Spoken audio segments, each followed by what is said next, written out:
You are listening to GeekFest Rants on the IC Robots Radio Network. You have located GeekFest Rants, the entertainment podcast for genre geeks like you. Shall we play a game? Covering the world of vintage and current film and television since 2010. Game over, man. It's game over. Featuring in-depth conversations on sci-fi, horror, fantasy, comics, toys, and conventions. So say we all. So say we all. And now sit back, relax, and enjoy today's show.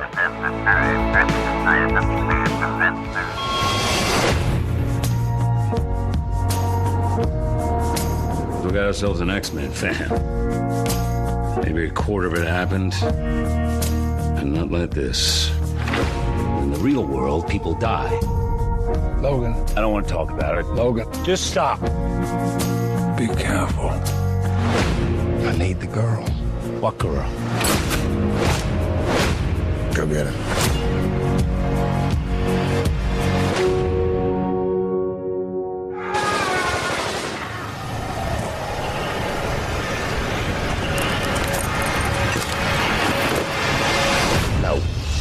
No. No. And we're down.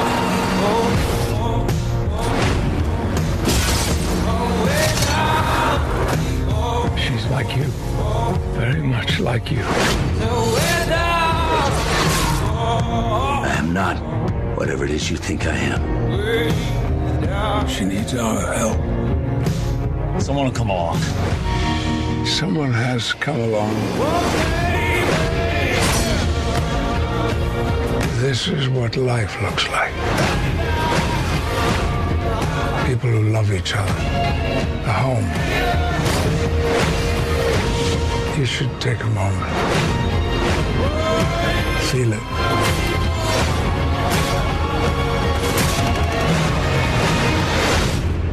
You still have time.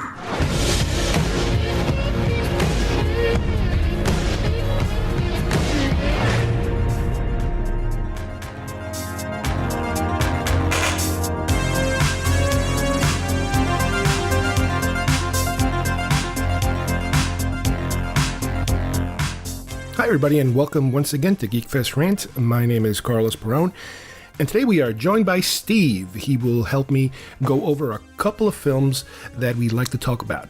These are films that are really, really good films. Most of them are highly critically acclaimed movies. We each love these films. However, they are the type of films that, for one reason or another, we really don't want to kind of see again. These are good films that we just do not want to revisit. Do you guys have films like that? It's possible. So let's get started with good films that we do not want to see again.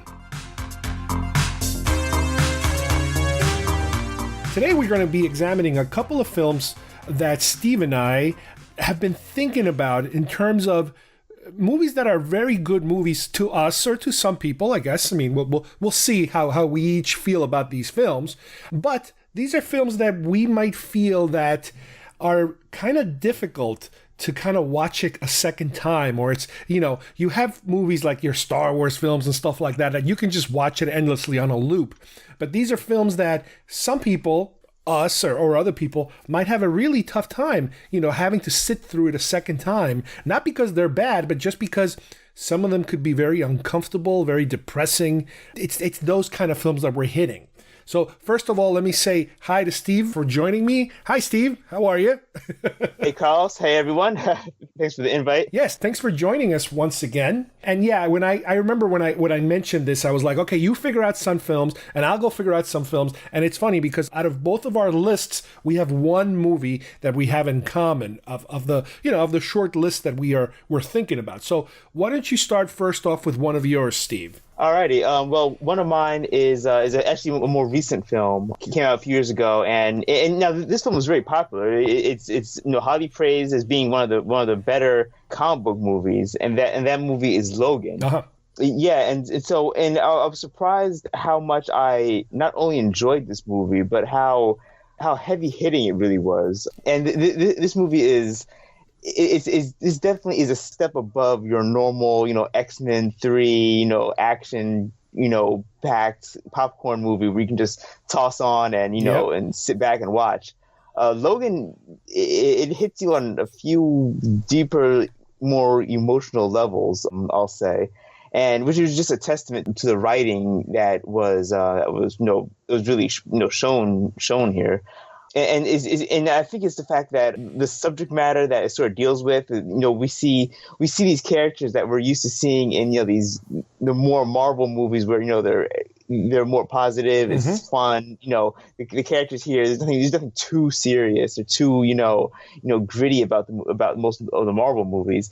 But with Logan, there's such a different take to it. It feels so different, and that the characters that we have, Charles Xavier and Wolverine, Logan, they're not the same characters we see in the original Marvel movies. They're in very different places at this point. So and it really puts you in a spot because you see Charles and you see Professor Xavier. You see him and he's he's basically like a shell of what he used to be, and he's this older, broken down, no longer lucid character that we all come to love, and it just really stuck with me. And also, I suppose this might have to do with the fact that I had to deal with things like dementia and Alzheimer's, in my own life, my own family. So that sort of put this much more weightier aspect on the film that might not come across to everyone who sees it, but for me, I guess it resonated so close to home that it's a movie that is phenomenal. If you watch from start to finish, I'm locked in. But it's not a movie where I would say, okay, I want to go back and I don't come home and say, after a long day's work, oh, I feel like putting on Logan. It's just not a movie you would really go back to, at least for myself. Well, I've seen it once. It hit me really hard. It's probably not something I would willingly put on in my spare time. I don't know if you have the same reaction to it or. I love the film. I absolutely loved it when I saw it in the theater. I'm pretty sure I own it on Blu-ray, I think, and I might have seen it at least once more here at home. But yeah, I kind of like to think of this film as an alternate timeline. I don't like to think of it as this is what happens to these characters. This is the conclusion of these characters, because it is pretty depressing, how they kind of end up. Now, again, because I don't follow the comics, something tells me, yes, this is a different take on the story, and I'm sure it was probably rebooted 10 more times after these events. Is that what happens? Yeah. There's a storyline called Old Man Logan, and it's sort of like an alternate. And you pretty much nailed this. Pretty much like an alternate timeline. Right. Type of story. It's actually pretty good. It's actually written by Mark Millar, and he does excellent work. Yeah, so you can't really, you really can't have a sequel to this movie directly the way that the movie is laid out. You have to kind of jump off to some kind of sci-fi twist that kind of brings most of these characters back into some shape or form. And obviously, there is another film coming. I don't know how they're working it time-wise. I think it takes place before this or something. Whatever the Dark Phoenix film that we're going to see, and then whatever the heck Marvel decides to do with the characters once they start integrating them into the MCU or however they're going to handle them. Obviously, they bought these characters to use, not so they can just die off on a previous film. So again, we're dealing in comic book world here, just like everybody who got upset at the end of Avengers. Oh my God, they killed everybody. Just calm down, just relax. They're coming back. Don't worry. Might be different actors, but they are coming back.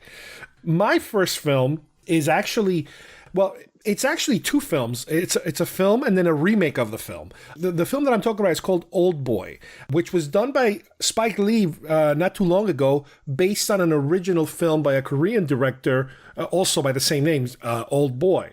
And this is kind of like if you remember the movie Snowpiercer, it's that same director, very popular director. I forget his name right now, but this was one of his big hits, and it's a kind of like a crime revenge film, which he's done many in the past. He's done a whole series of them, gangsters and mobsters and that kind of thing in the, set in Korea.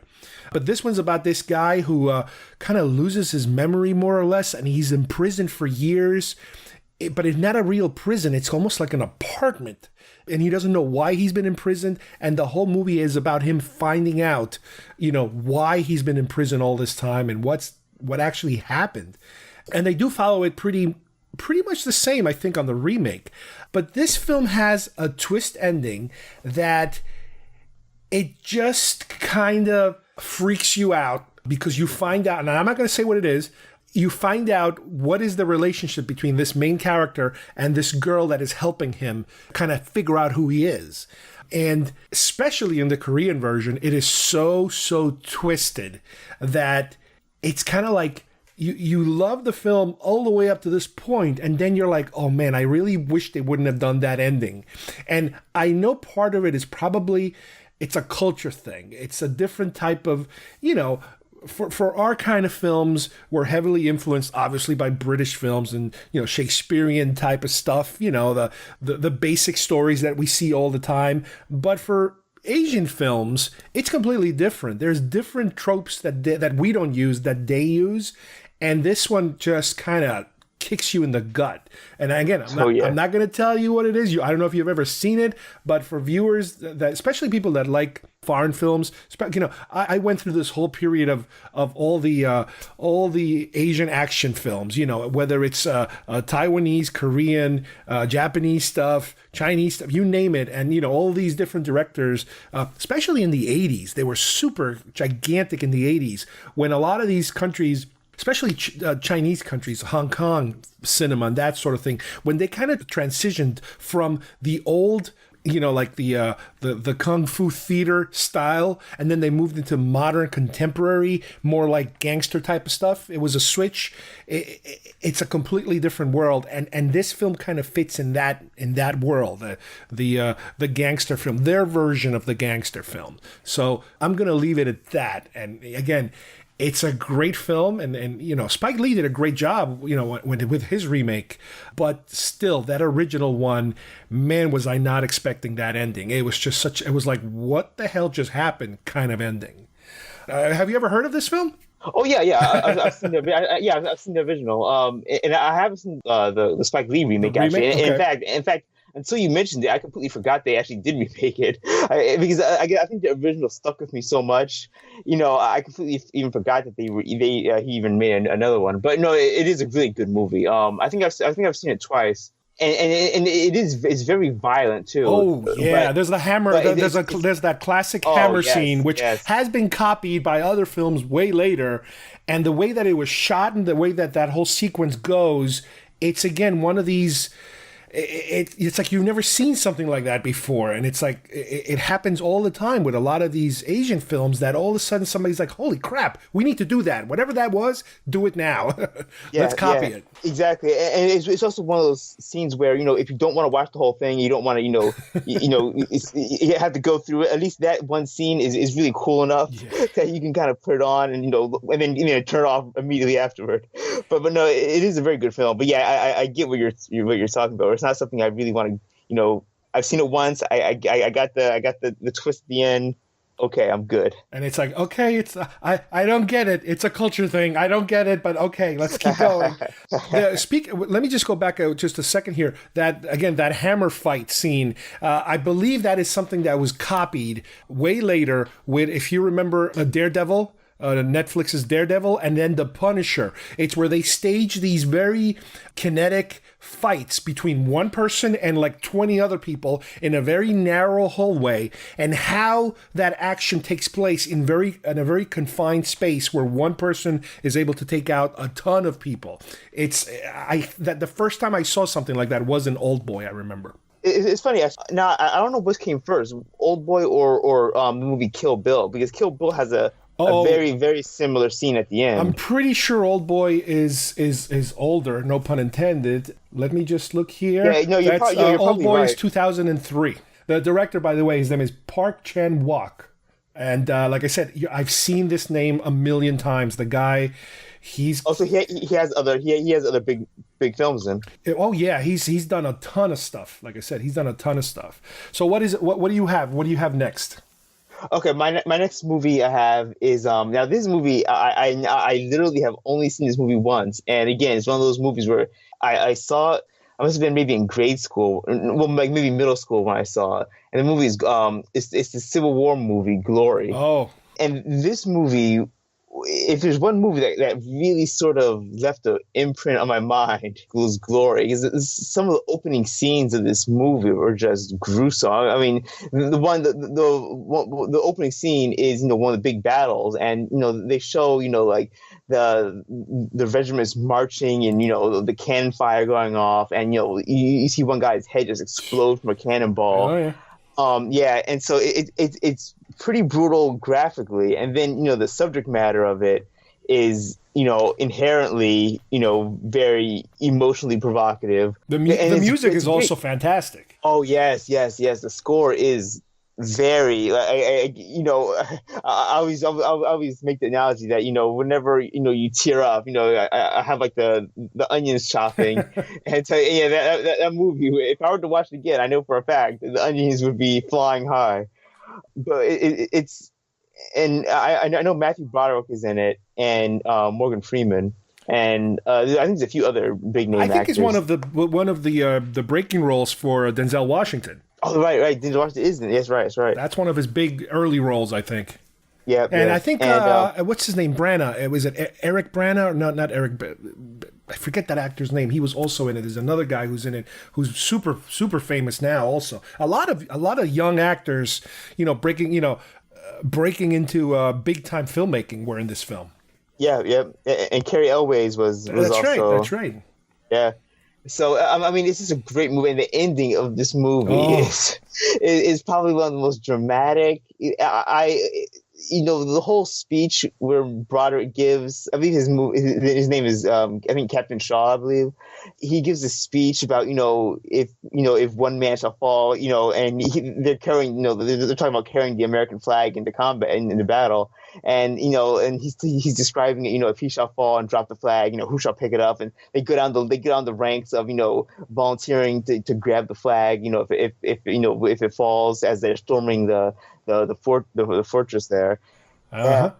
And Denzel Washington's character is like the last guy you were going to expect to do that, and he does it. It's like, holy crap. And then at the end is this beautiful shot of them finally getting through to the fortress, breaching the walls. There's a few of them left. The battle, the cannons going off everywhere. It's nighttime. It's really dreary, and then they come face to face with a group of the Confederates, and they have this cannon, and they fire, and then it fades to white. And after that, then icing the cake is you see the Confederate flag still being raised above So it's one of those movies that just it's like it doesn't stop. It's like all in the feels. It just hits you so hard, and it's a great movie. The worst thing is that it's a true story, and that's what happened to those guys. And I think they even say it at the narration at the end that they wouldn't allow the commander to be buried with his soldiers because he was white, and they weren't going to bury a white commander with black soldiers. And it was like, talk about adding insult to injury to everything else. It's like, holy crap. By the end of this movie, if you're not in tears, or if you're not feeling anything at all, I mean, you got to check your pulse. Yeah, you feel exhausted. You feel tired after watching this. Yep. It's like, it's not a short movie either. It's definitely one of the ones that you're gonna have to really invest in emotionally and time wise to get through. Oh yeah. And again, I remember. I think I saw it when I was in college. I think, if I remember right, because that was back in my Laserdisc days. I might have even seen it in the theater. I'm not entirely sure, but again, for me, the music is it's haunting. It's just like, wow. It's such an emotional score to such an emotional story. The next one I'm gonna bring up, which is the one we have in common from our list, is another one of these true stories that it's basically 2 hours of basically kicking you in the groin. Schindler's List. This is a movie that obviously, this is a big deal for Spielberg. This is the movie that he got made by agreeing to do. I think it was either Jurassic Park or the sequel to Jurassic Park or something like that. It was a deal that he made that if I make this big, blockbustery kind of fun movie for you guys, you'll let me do a black and white film about World War II. It's like, what? Black and white? Are you crazy? And again, we're dealing in this territory where it's another true story. And in a way, I mean, I don't want to say at least it has a good ending, because obviously nothing related to the Holocaust could be considered a good ending. But in this particular story, you're still dealing with being able to rescue or to protect a certain amount of people. But then still, by the time you get to the end, you realize it's a fraction of what could have been done, or it's just such a small amount of people compared to what was lost between the entire events of the war, having to do with all the Jews and the Russians and every, allies and just about everybody, the millions of people that get obliterated, and the hopelessness of it. That whole sequence, I'm sure you remember, where we actually see color, the little girl in the red dress that pops out of nowhere, and then I think she shows up in a ditch or something like that, and it's like, oh man, this is just. And, this is something that Spielberg has been able to do, and I don't know how he does it, but because he has such a huge reputation for being, a pop culture kind of director, whenever, or not, I'm not going to say whenever, sometimes when he does something very serious, he really does it super serious. The whole storming the beach scene from Saving Private Ryan, that entire beginning of that movie, I was gripping the seat in the movie theater. You didn't breathe for the first 30 minutes of the movie. Here, you're in a similar situation, and I remember there's a specific scene in this movie, which is the scene where I think all the German soldiers, the Nazis, are burning houses and destroying things at a specific night, and they're herding all the people into the out of the ghettos into the camps. And it's just insane, the madness that you see done in this movie. And again, unfortunately, as much as I can appreciate this film, I do not want to go through that again. I'm aware of it. I know the historical references, but I just don't want to put myself through it. Yeah. What about you? Same here. And there's a lot of this movie where I because I've only seen it once, I don't really remember all of it, but there's certain scenes that kind of stuck with me, and I remember a few of them. Well, obviously, the biggest is the little girl. That definitely is one that stands out the most. Yeah, I mean it's not gory or anything, but it's it just punches you. It's right in the gut. It gets you right in the gut. The scene where I believe one of the German officers is like interrogating, or maybe not interrogating, but he has like he has one of the Jewish prisoners, on his knees, and he's about to execute him. Yeah, and but his gun, I guess, is the gun keeps jamming. So, and I guess because I saw this when I was younger, I was so like tense watching this scene because the way it's done is like he tries to cock the gun, the Luger, and then he pulls the trigger, but nothing comes out, and he does this 4 or 5 times over and over and over again in like rapid succession, and the gun never fires.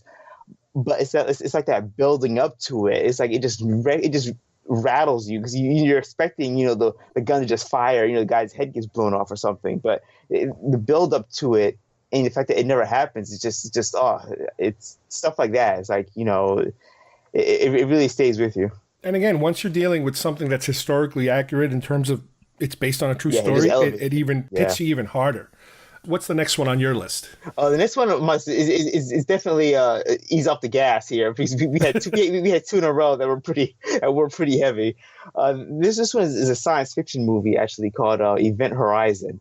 Now it's not a terribly good movie, to be quite honest. I've seen it actually more than once, but I probably would if I'm okay with never seeing it again. I'll be okay. But it's not the fact that because it's sort of mediocre. It's the fact that it's. And again, this is one of those movies where, again, I saw when I was younger. So, and I think that's a running theme for a lot of my movies. I've seen these movies when I was younger, so it sort of like leaves like this kind of like bad taste in your mouth coming out of them.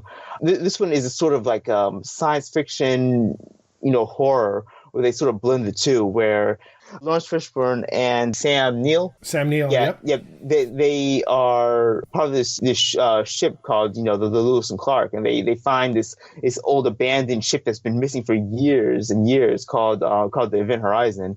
And they basically board it. They want to check it out, go on some sort of like either salvaging or rescuing it. And they board it, and they have they start each of the crew members. There's a whole bunch of them. There's maybe 4 or 5 other crew members, and they begin to see that the whole crew on the Event Horizon was basically killed, and they were pretty brutally killed apparently.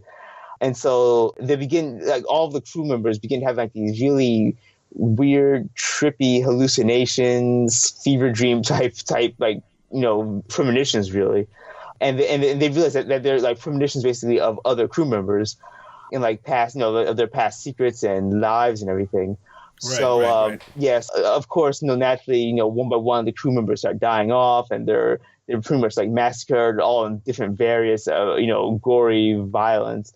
And again, the movie's not terribly good. But I think because I saw it when I was younger, it left kind of this weird, feeling I had coming out of it. I was like, I probably wouldn't mind going back to seeing it again just once, or just to see, if I might, I guess, take to it a bit more. But for whatever reason, it just left kind of this really sour taste in my mouth.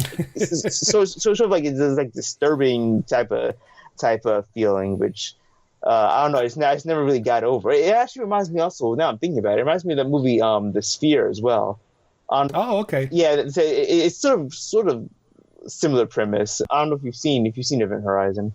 I have. I liked it. It was good. I mean, it's a good horror sci-fi. It's a subgenre, obviously, that comes up every now and then. The is it more horror? Is there more sci-fi? It's a combination of both. And yes, and this is one of these films that you don't get a completely happy ending, and it kind of, but which is also its own trope of horror. Horror, it's very popular with horror to have the little final second of the film, when you're feeling safe, all of a sudden you're not safe. It's still happening, whatever the heck it is that's happening. So yeah, it's kind of do I really want to go through this again for another hour and a half or 2 hours just to know that at the end I'm going to be disappointed again or not fulfilled, I guess. But that's just what happened. And that's one of the things I guess that a lot of these films have in common, is that the endings sometimes is the thing that kills us, when it comes to that film. The other one I'm going to mention, which is, I don't know, I guess you could call it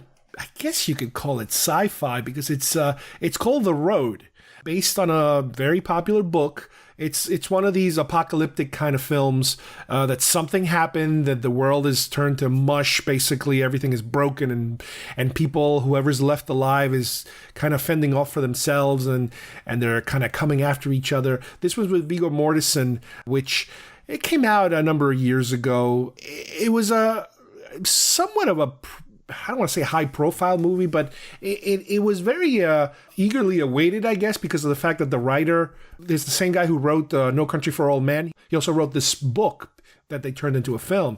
And it's one of these stories, again, where you see this man and this boy, his son, they go through so much, and they escape, and they're able to survive and reach, I think they're trying to reach the West Coast or something, to see the ocean or something like that.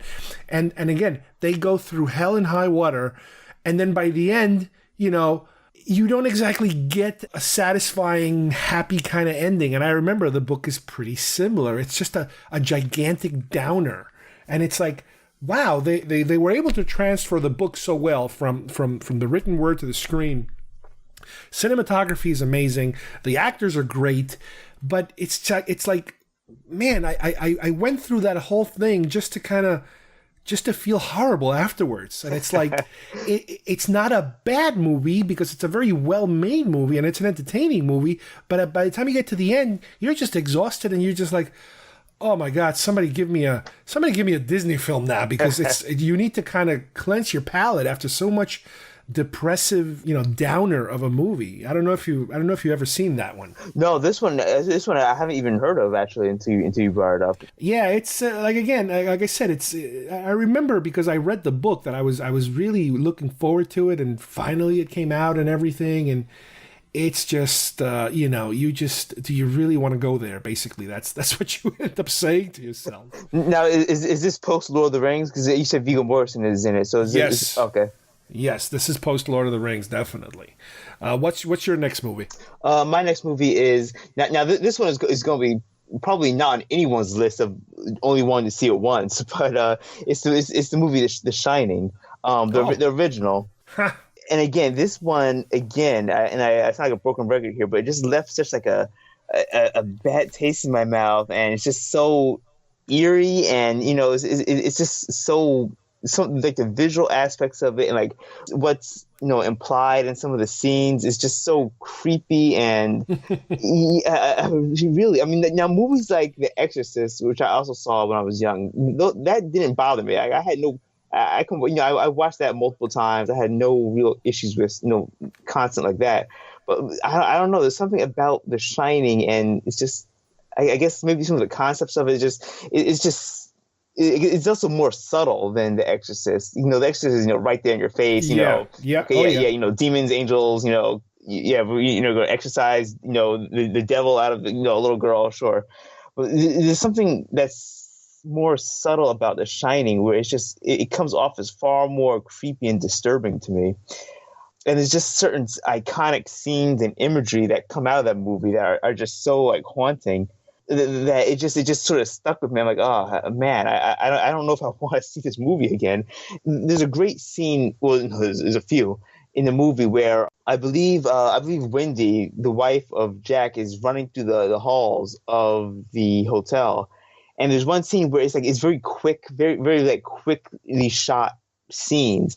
And there's one scene where it's going through the different rooms, and it shows like two men, like one of them is dressed in like a bear suit. Oh yeah, and the other guy's on the other guy's on his knees, and stuff like the other guy's on his knees. Sort of. You can infer, but it's stuff like that. It is done so quickly and so disturbing. And there's a whole bunch of these weird scenes, like the whole bathtub scene with the old lady.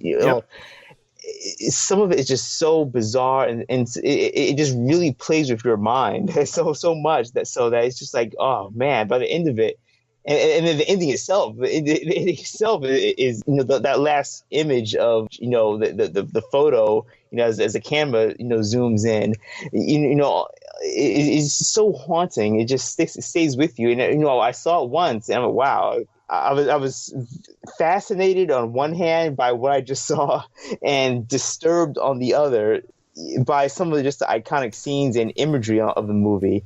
It really affected me. I'll say that. And I don't think I was even that young when I first saw it. Really?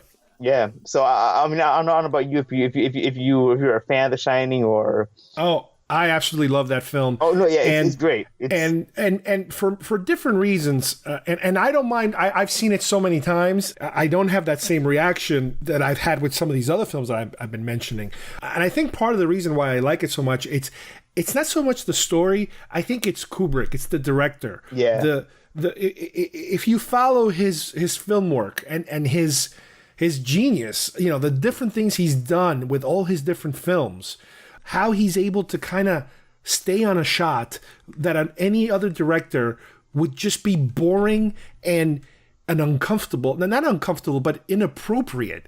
But he can stay on a static shot, and you start to feel anxious. And he makes you feel things without even doing anything. Yes, exactly. It's just incredible. That is a perfect point, because the way I think there's one scene where Jack is at the bar. I think he's sitting. I think you know what I'm talking about. He's sitting in front of the older gentleman at the back. Yeah, I know exactly who you're talking about. Yeah. But the camera lingers on him for longer than what a normal shot would be like. Right, where another director would cut to the bartender or cut to something else or give you a long shot, give you a close up. No, he just locks the camera down, and he forces you to experience this thing, which is really nothing, but it just makes you all of a sudden feel something. Yeah, and there's a bunch of shots like that in the movie where it's like the direction of the camera work just it literally forces you into feeling something.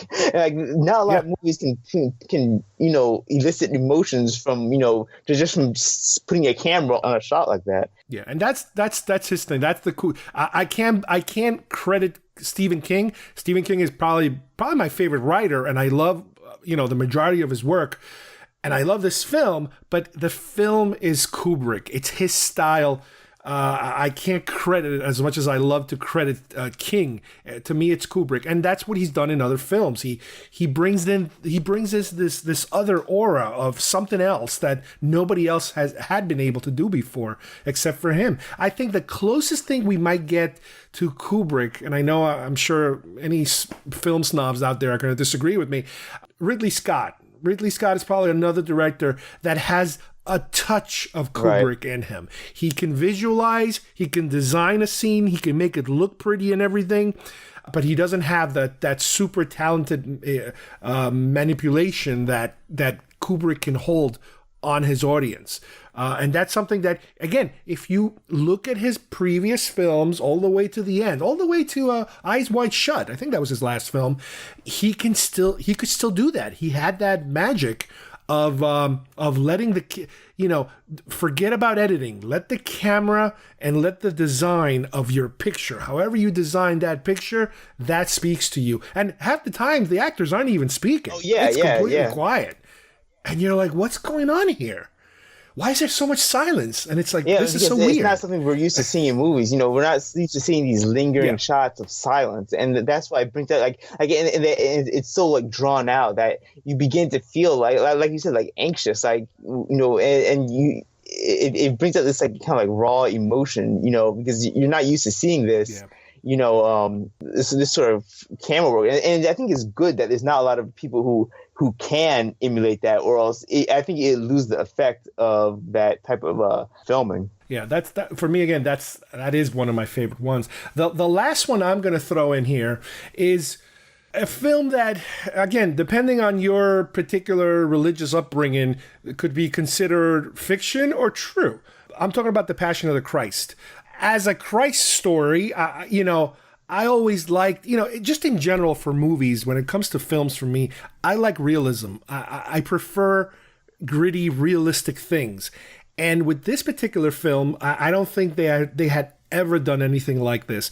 Maybe The Last Temptation of Christ, the one Scorsese did many years before, maybe explored a little bit of this. In other words, trying to tell the Christ story from a different perspective, not the safe, everything's okay, the world is wonderful kind of perspective that you usually get that kind of a story. Everything is clean and fine and calm, and he took a little turn that pissed off a lot of people. And then with Passion of the Christ, which I think was directed by Mel Gibson, out of all people in the world, I think he was coming off some other films. This was a big hit for him, I remember. It was a big deal. And I enjoyed it in terms of, okay, they're telling you the Christ story, but they're not skipping anything. They're not alluding to anything. They're showing you everything. They're showing you every disgusting thing that was done to this man in every shape or form, and the suffering and the pain and every step of the way. It was super uncomfortable watching the film, and it was something that I was never able to experience before. Because again, before, normally the story will allude to these things, but they will never get that much visually detailed as to all these things that are happening. And one of the things I remember when I saw the movie, there was a lot of controversy around the time, because from what I remember, there was, as usual, political things happening surrounding the film. People that are very, very super religious, they were in, no pun intended, they were in heaven. They were loving the fact that they were showing all this, and it was a blockbuster movie, and it was making a ton of money, and it was getting a lot of publicity, and they were bringing in little kids into it, which made me feel so uncomfortable, because this movie was such a hard R-rated film. to me, bordering on NC-17, because again, you're talking about violence that is like horror movie and above kind of violence being portrayed. Now, I could accept it because as it being a historical film, they're showing you, okay, this is how this person suffered. I get it. But when people started bringing in little kids, and I think there were some little kids when I saw it, I was like, what the hell's wrong with these parents? You can't show them this. I don't care how religious you are. This is not for little kids. And again, for a historical perspective, if it happens to be your thing, if you happen to subscribe to that particular religious side, I think it was very accurate, or at least as accurate as I imagine it would have been, for that time, for that kind of environment, that they would do something like that to a person. But I never want to see it again. That's the problem. I do not want to go through that again because it's like root canal. It's like, wow, root canal was horrible. Okay, I never want to do it again. And this is how that, the movie was fantastically shot, and it tells the story cohesively, and you feel horrible for Christ, and you feel horrible for his mother, and you feel horrible for all these people that are witnessing this, and you're like, yeah, but that's it. I do not want to get near this ever again because it was such a strong, visceral type of movie. So again, is it because of the fact that it's historically possibly accurate? Maybe. Is it because of the overwhelming amount of gore that we get to see? I don't know. Maybe it was part of that. I don't know if they went overboard. Granted that Mel Gibson, after this movie, he kind of stayed on this kind of pattern. I think he had done, I think he did the Braveheart before this. So he was already on this mode of having a hero of your story, practically tortured to death, and it kind of became like his thing. So it's really weird how it kind of fits into that particular filmmaker's, phase of filmmaking. But this one is like, ooh, again, I can appreciate the hard work and how accurate I think they might have gotten the story and the events, but I do not want to touch anything near it ever again. Yeah, the movie was pretty brutal. I haven't seen, I've yet to see all of it, from start to finish.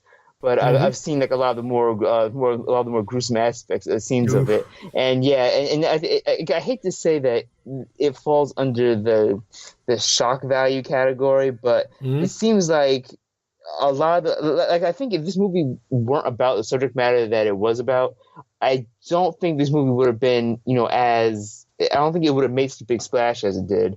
But I think that because it was about Christ and it was so religious, and doubling on the fact that it was just so violent, that's why I think it really caused such a big controversy. And I don't think it helped that Mel Gibson he had this sort of controversy around him at the time as well. So yeah, and he self-destructed not too long after this film. Yeah. He just spiraled into obscurity. Ironically, he's climbing out of obscurity now, which is incredible, but it's like, yeah, that doesn't really help his case as a director or as a human being. But yeah, but that's the thing. Like I said, if this movie hadn't shown those, the whole movie is building up to that. And that is the whole thing about the movie, is that you get to witness the end, the torture, you get to witness all these things.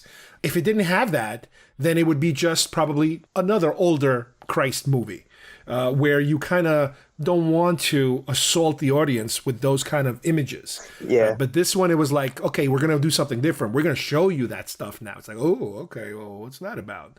And boom, it hits you like a freight train. Yeah, that's another thing too, is where, not to branch off topic, but it's the same thing where I like horror movies. I have no problem with horror and gore. But it gets to the point where, do I really want to watch another human being, suffering completely, nonstop? Like, because I remember I was watching, and I don't want to compare the two movies at all here. I'm not comparing the two quality wise, but I was in the movie, that Human Centipede movie came out. I'm watching this, and I'm like, all this is just a movie about, how much torture can we put on another human being and watch them suffer through it. There's nothing entertaining to me. I mean, I like horror and I like, I don't mind gore, but it's to the point where you're sitting there looking at, okay, this is just human beings suffering. Why would I want to watch this? Well, this is why I think it was around that time where you had movies like you said, like The Human Centipede, you had Hostel, you had Saw, the movies that were being characterized as torture porn. Yeah. And they were kind of, and in a certain, for certain people, this movie was starting to cross the line into that. It was like, yes, you're giving people a historical film, but then you're piling on the violence over the top. Is it over the top because you're making it worse than it was, or is it over the top because you're actually seeing it for the first time? And that's where I kind of that's where I'm able to kind of say, because it's probably historically accurate, I can handle it as a viewer. Right. But I cannot accept somebody who wants to see this movie just for that scene, just because they're into, violent scenes. No, it's part of the story, so it fits the story, and it deserves to be seen because of that. But as opposed to a film that's about torturing people, this is the film. And again, and even when you start touching those other films, it could be a slippery slope too, because I've heard so many interviews where directors would say, well, this is just another type of horror film, and you can't just chalk it off as torture porn. It's not just that. And I agree. The first Saw film had a very smart premise. It was a very smart premise but unfortunately, just like anything else, when you start to smell a franchise, you're going to just repeat it, and make it bigger and gorier and more disgusting. And then you lose track. Yep. Yeah, you just go nuts. But a lot of these films, especially their original, their first attempt at making these, even the horror ones, they sometimes, not always, but they sometimes have a smart idea, a smart gimmick, if you will, that at least works for one film. Sometimes. Yeah, and it's before the studio says, "Oh, well, why don't we double down on this and make it 10 times more?" Yeah, we'll do once a year. We'll pump out one every year and that kind of thing. But this again, this has just been some of these films that we keep thinking about. I have others in the mix, and this doesn't even include the films that you watch and you just. Not only do you just not like them, they are completely unacceptable and horrible. But we're not going in that direction. We're going at least into films that are actually good films, but they're just very difficult to watch a second time. And I'm sure we're going to run into more of these sooner or later, because these things happen sometimes. Oh yeah, definitely. Again, it's not the fact that they're bad or anything. It's just this is like they didn't overstay their welcome, but they probably won't be back on my my to watch list anytime soon. Yeah. I mean, a similar example I would include films that I've never seen that I don't want to see, not because they're not good films, it's just that I do not want to relive this yet. Anything having to do with 9/11. I know that United something, 90, I forget the name of that flight, they made a movie about it, and the movie apparently was fantastic, and it was very well done. I don't want to go in there. I do not want to see that. I'm not ready for that. Yeah, no, that falls into the category. It's just too soon. It's just... Yeah. And unfortunately, these are films that are very good from what I understand. They're very well. But anyway, before we go completely off track as usual, I want to thank Steve for joining me. This was an interesting conversation. And again, this is one of those topics that it could continue. We could eventually at some point come back and add a couple more to this list. Oh yeah, definitely. Yeah. And it would my pleasure to come back. I can definitely probably think of a few more that I can definitely add to this list. Great. Thanks, Steve. Hey, thanks, Carlson. Take care, everyone. All right. I hope everybody enjoyed today's show. As usual, I'd like to thank Steve for joining me today. Thank you guys. As I mentioned before, these type of films are the type of films that, they are really, really good, but, for one reason or another, you might not really want to, go down that route again. There are probably many, many more, and perhaps in the future we'll do another round like this of films that are good, but They're just a little too difficult, too emotionally draining sometimes to have to view a second time. So, on behalf of everybody here, thank you for listening, and we will see you soon here at GeekFest Rants. Bye-bye, everybody. I don't suppose they told you anything in Denver about the tragedy we had up here during the winter of 1970? I hired a man named Charles Grady as the winter caretaker. From what I've been told, he seemed like a completely normal individual. But at some point during the winter, he must have suffered some kind of a complete mental breakdown. He ran amok and killed his family with an axe. Well, you can rest assured, Mr. Ullman, that's not going to happen with me. That's right. Mom, do you really want to go and live in that hotel for the winter? Sure I do. It'll be lots of fun. The only thing that can get a bit trying up here during the winter is the tremendous sense of isolation. Is there something bad here? I fear you will have to deal with this matter in the harshest possible way. I do that I killed you with Manny. You did this to me, didn't you? I'm not gonna hurt you. I'm just gonna bash your brains.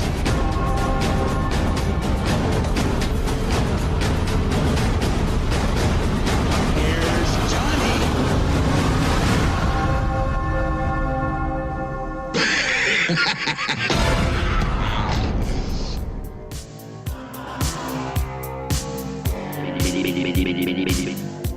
If you would like to subscribe to our show, send us messages, or see video links to some of the topics we talked about today, please visit our homepage at geekfestrants.com or our YouTube channel, Facebook page, or iTunes at GeekFest Rants. I don't know what we're yelling about! GeekFest Rants is produced by Carlos Perone, copyright 2019.